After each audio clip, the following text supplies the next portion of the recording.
diyaaradan droniska aan duuliyaha lahayn ee idiin muuqata ma aha Maraykan ama Faransiis diyaarad lagu sameeyay waa farsamo Turki nooceeduna yahay Barakdari TB2 sida muuqaalka fiidiyogan ku cad waa weeraro iyo sifayn uu Turkigu ku qaaday Con Oston hogaamiyihii ugu cadcaddaa ee ururka PKK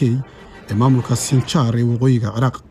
Maraykanka ayaa cunaqabatayn saaray inuu hubka noocaas ah ee casriga ah dalkiisa uga dhoofiyo Turkiga muddo aad u dheer waxay Turkigu ku guuleysteen inay samaysteen diyaarado drones u gaar ah taasoo ka dhigtay dawladaha waaweyn ee dhoofiya soona saara halka marka hore ay ka ahayd macmiil ku xiran dawladaha iyagu soo saara kana dhigtay Turkiga mid saaxadda caalamka kula loolama soo saarista droneska dagaalka sanad ka hor intii aanu xisbiga horumarka iyo cadaaladda la wareegin xukunka dalka Turkiga ayay ahayd taariikhda markii ugu horeysay ee Maraykanku ku weeraro Afghanistan diyaaradaha aan duuliyaha wadan ee loo yaqaano droneska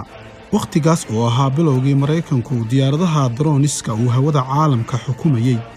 xukunkaas oo soo idlaaday sanadii 2015 sababna u ahayd dawlado kale oo caalamka ka tirsan oo bartay farsamada droneska soo saaristeeda oo ay ugu horeeyeen wadamada Shiinaha iyo Turkiga dronesku waa hub saameyn ku leh xagga istiraatiijiyadaha dagaalka qiimihiisuna aad u jaban yahay guul gaar ahna u soo hooya dalkii samaysta kana dhigta dawladaha caalamka ee lagu tilmaami karo quwadaha khatarta ah laakiin sidee buu Turkigu uga mid noqday dawladahaas khatarta ah runtii arrinkani waxa uu qaatay waqti aad u dheer iyo daandaansi badan oo loo geystay dalka Turkiga sheekadani waxay bilaabatay sanadii 1975 markii Maraykanku cunaqabatayn soo rogay oo ku mamnuucayo inuu hubkiisa u dhoofiyo Turkiga sababo la xiriira weerarkii Turkigu ku qaaday Qubrus waxaa xumaaday xiriirkii ka dhaxeeyay Turkiga iyo reer galbeedka taasoo bedeshay fikradii ahayd in Turkigu hub soo dhoofsado isla markaana indhaha u furtay in wax soo saarka dalka ahmiyad gaar ah la siiyo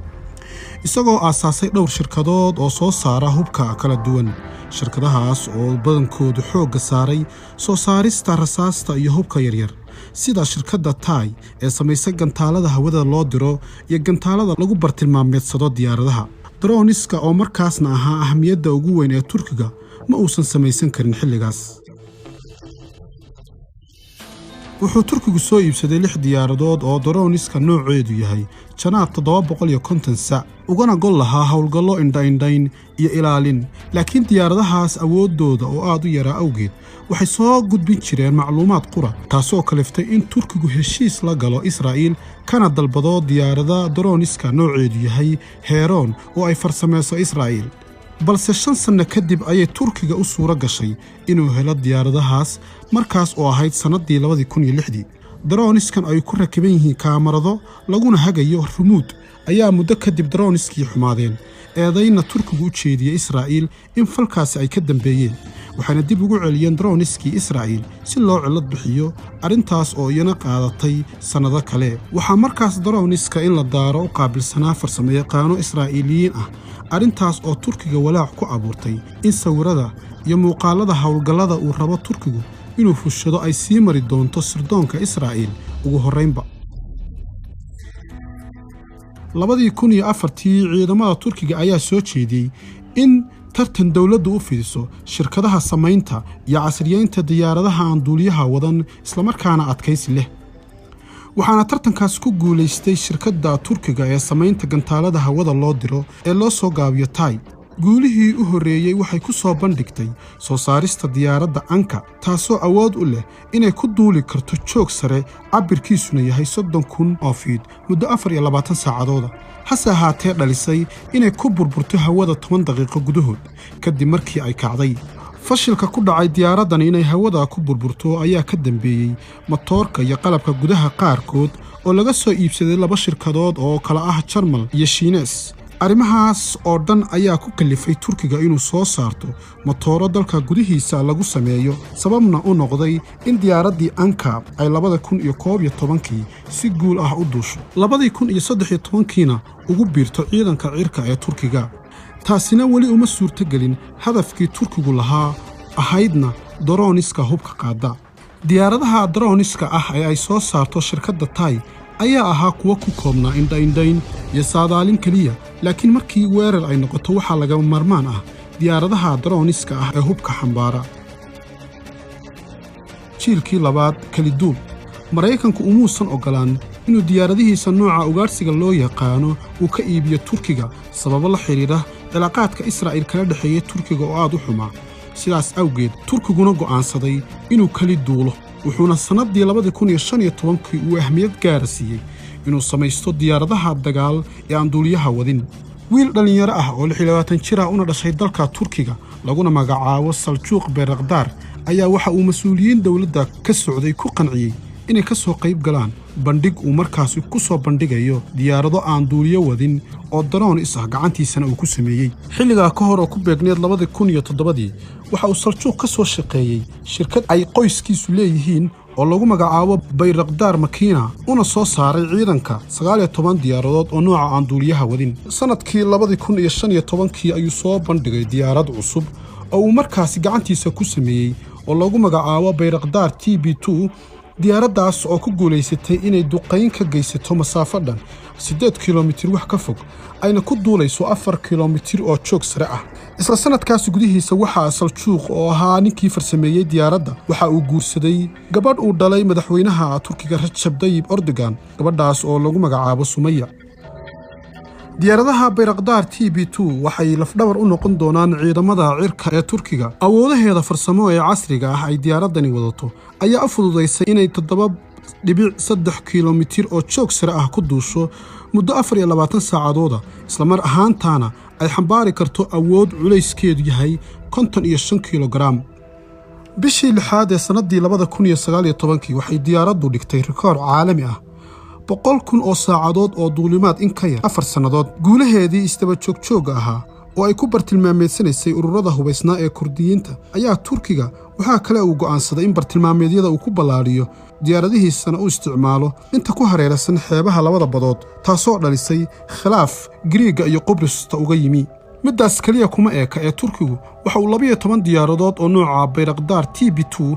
guddoonsiiyey xulufadiisa dawladda kumeel gaarka ah ee Liibiya si ay isaga difaacdo weerarada uga imaanaya dhanka jabhadda mucaaradka uu hogaaminayo Generaal Khalifa Haftar. waxay kaloo Turkigu heshiis uga iibinayaan 12 diyaaradood aan duuliyo wadan la saxiixdeen dawladda Ukraine, waxayna Turkigu sii laba jibaareen diyaaradihiisa oo 2015 gaarayay 32 halka 2019 uu soo saaray ilaa 94 diyaaradood. kobaca intaa leeg waxaa kaloo hareer socday diyaaradihiisa Anka oo gaarayay ku dhowaad 30 diyaaradood. quwaddaasi waxay udubdhaxaad u noqon doontaa ciidamada dhulka, badda iyo cirka, sidoo kale ciidamada Drak, hay'adda sirdoonka iyo ciidamada booliska. bishii 8aad 2018 waxay diyaaradda Anka fulisay duqayn dhanka cirka oo laga hagayay dayax gacmeedka. jiilkii saddexaad droniska ku duulaya gantaalo casri ah. horumarkii baaxadda weynaa ee uu ku tallaabsaday Turkigu dhanka soo saarista droniska sanadii 2019 waxay labada diyaaradood ee Bayraktar iyo Anka dhigeen wacdaro duulimaad in ka badan 24 saacadood. hase ahaatee labada diyaaradood waxba kama aha markii loo barbar dhigo diyaaradda jiilka cusub. diyaaradda Akinci waxay ka mid tahay diyaaradaha jiilka saddexaad qaab ahaan iyo samays ahaanba, dhererkeeduna gaarayo 20 mitir baal ilaa baal, awoodna siinaya diyaaradda inay ku duusho 15,000 oo kiiloomitir oo joog sare ah, halka ay xambaari karto culays u dhaxeeya 450 kiilogram ilaa 900 oo kiilogram, taasoo u sahlaysa xambaaridda gantaalada loo yaqaan cruise iyo sawaariikhda lagu bartilmaameedsanayo dherer cabirkiisu gaaraya 600 oo kiiloomitir. waxayna diyaaradani leedahay raadaar casriya, shabakad isgaarsiineed oo dayax gacmeedka laga hagayo iyo hab lagula dagaalamayo burcadda internetka ee soo weerara systemkooda. dawladda Turkigu waxay ku tala jirtaa inay soo saarto in ka badan 36 diyaaradood ilaa inta laga gaarayo sanadda 2022, iyadoo u fududaynaysa shirkadaha soo saaraya inay ka cafiso canshuurta ayna u fudiso taageero maaliyadeed. waxaana suurtagal ah in Akinci ay bedeli doonto diyaaradaha F-16 hawlgallada ka dhanka ah PKK, intaasna ay u dheer tahay ilaalinta indhaynta dhanka cirka, badaha iyo bariga dhexe si maalinle ah, qiimaha uu ku kacayo iyo kharashkiisuna aad u hooseeyo. diyaaradda Akinci marka laga yimaado waxa ayna jirta diyaaradda Anqa Aqoonsol oo leh 2 matoor awoodna u leh inay xambaari karto culays kor u dhaafaya 700 oo kilogaram waxayna qabataa hawlo isugu jira indho-indhayn iyo ilaalin iyo weerarba. Turkigu waa awoodda labaad ee ururka NATO waana dalka lixaad ee awoodda inuu soo saaro diyaaradaha aan duuliyaha wadin ee droniska ayna ku rakiban yihiin gantaalo iyo farsamo elektaroonig oo casri ah. laakiin barnaamijkeeda gaarka ah ee ku saabsan droniska waxaa barbar socda isku filnaanshaha uu rabo inuu ka gaaro dhanka soo saarista hub u gaar ah. Si uu u gaaro isku filnaansho dhanka hubka ah wuxuuna soo saaraa baabuurta gaashaaman, doonyaha dagaalka, diyaaradaha helikabtarka iyo dayax-gacmeedyada. shirkadda Saad Shipbuilding oo himiladeedu tahay inay soo saarto maraakiibta dagaalka ee diyaaraduhu ka dulkacaan, iyadoo shirkadda Outcar ay ku guulaysatay samaynta taangiga lagu magacaabo Altai oo kasbaday sumcadda sanadii u dambeeyay. dhanka kale shirkadda Aselsan oo u qaabilsan farsamada qalabka ciidanka elektarooniga ah ayaa ku guulaysatay inay u dhoofiso qalabkeeda in ka badan 60 dawladood oo caalamka ah. Hawarun Turkigu soo saarista hubkiisa wuxuu ka leeyahay ahdaaf siyaasadeed iyo mid dhaqaale. Tan koowaad baahideeda hub ee dhanka dawladaha reer galbeedka iyo Mareykanka ayay ku dhimaysaa, mana noqon doonto go'aamadeedu mid ku xirma cunaqabatayn hub taasoo sanadihii hore uga imaan jiray Jarmalka iyo Mareykanka. Tan labaadna waxa u suuragali doonta inay hubkeeda u iibgeyso caalamka, halkaasna ay ka hesho kobac dhaqaale oo aad u sareeya. dhoofinta hubkeeda hadda ma dhaafsiisna 3% marka loo fiiriyo dhoofinta hubka ee caalamka intiisa kale. inkastoo ay aad u yar tahay haddana sanadihii u dambeeyay laga soo bilaabo 2016 laba jibaar ayuu kobcay. sidaas awgeed Turkigu wuxuu ku socdaa xawli dhanka awoodda wuxuuna ku caanbaxay soo saarista droniska, hubka dawlad walba oo awood leh dunida maanta ku taamayso dagaalada mustaqbalka.